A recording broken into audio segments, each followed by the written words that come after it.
আমার মায়ের জন্য আমার এই দুটো দৃশ্য খুব মনে পড়ে। তুমি আমার মাকে ক্ষমা করো, আমার বাপ ক্ষমা করো। আমার বাপ যখন আমাকে আগাতে আসতো, ফিরে যাওয়ার সময় দুই চোখের পানি ঝরঝর করে ঝরত। আমার মার চেয়ে আমার বাপ নরম মানুষ। আমার মা আমাকে বাড়ি থেকে বের করার পরে যত ফকির দেখতেন, ফকিরের হাতে ভিক্ষা দেওয়ার পরে বলতেন, আমার ছেলেটা বাইরে আছে, দোয়া করিও। এটা ছিল আমার মায়ের কথা। আমার বাপ বাংলা অক্ষরও ভালো চিনতেন না, আরবি বাংলা অক্ষর চিনতেনই না, আরবি অক্ষর ভালো চিনতেন না। আমার আব্বা আরবি অক্ষর চিনতেন, শুধু ফকির মিসকিনকে ভিক্ষা দেওয়ার সময় দোয়া করার জন্য বলতেন। আমি বলেছি, আমার মা যখন আমাকে পাঠায় পশ্চিমে, খালি বলতে যে পশ্চিম গেলে, উত্তরপ্রদেশ গেলে বড় আলেম হওয়া যায়। পশ্চিম উত্তর মানে উত্তরপ্রদেশ মানে মৌলানা ইউসুফ মাদানি উর্দু ভাষায় যিনি বক্তব্য দিলেন, ইনি হচ্ছেন জামিয়া সালাফে বানারস উত্তরপ্রদেশ। এই এলাকাতে গেলে পড়তে গেলে নাকি বড় মৌলানা হওয়া যায়। এটা আমার মা বলতেন যে লাঠি পাগড়ি পাওয়া যায়।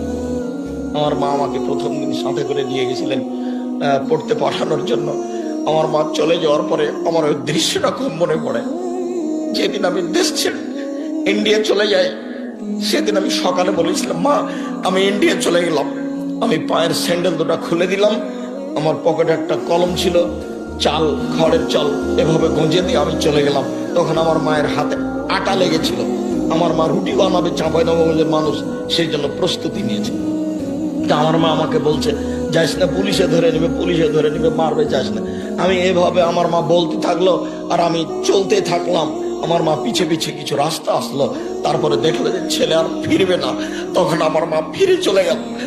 তুমি তাকে ক্ষমা করো, তার কবরের শাস্তি তুমি মাফ করো।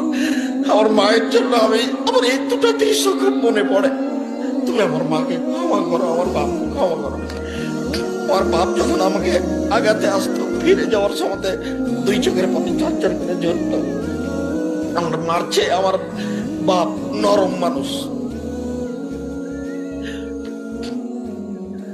আমার মা খুব শক্ত মানুষ বাড়ি থেকে পাঠানোর ব্যাপারে। আমি একদিন প্রতিষ্ঠান যাব না বলে নদীতে সাঁতার দিয়েছি, অনেকক্ষণ দেরি করে এসেছি।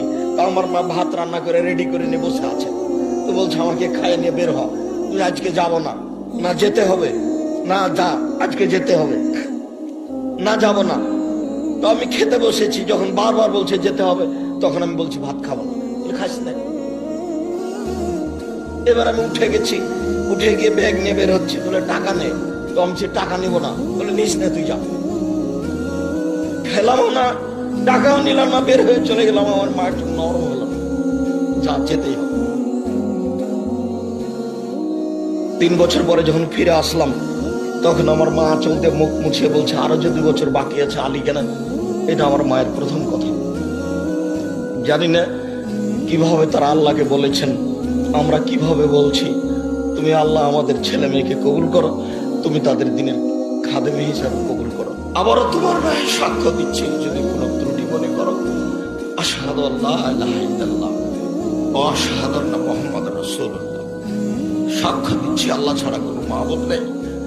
সাক্ষ্য দিচ্ছি মুহাম্মদ আল্লাহ রাসূল এবং তার বান্দা। আমাদের কিছু করার মতো ক্ষমতা নেই, আর এসব জিম্মেদারি আমি নিই। এসব জিম্মেদারি আমার উপরে চাপিয়ে দেওয়া হয়েছে। জোর করে এখানে ডেকে নিয়ে আসা হয়েছে, জোর করে রূপগঞ্জ, নারায়ণগঞ্জ, ঢাকায় নিয়ে যাওয়া হয়েছে। এসব জিম্মেদারি আমি নিই।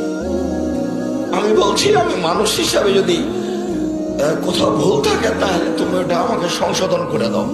আমি ভুল সহ কোনো কাজ করতে রাজি নই। ধোঁকা দিয়ে কথা বলিনি, কারোর কাছে আমি কোনোদিন জোর করে দাবি করে টাকা পয়সা চাইনি।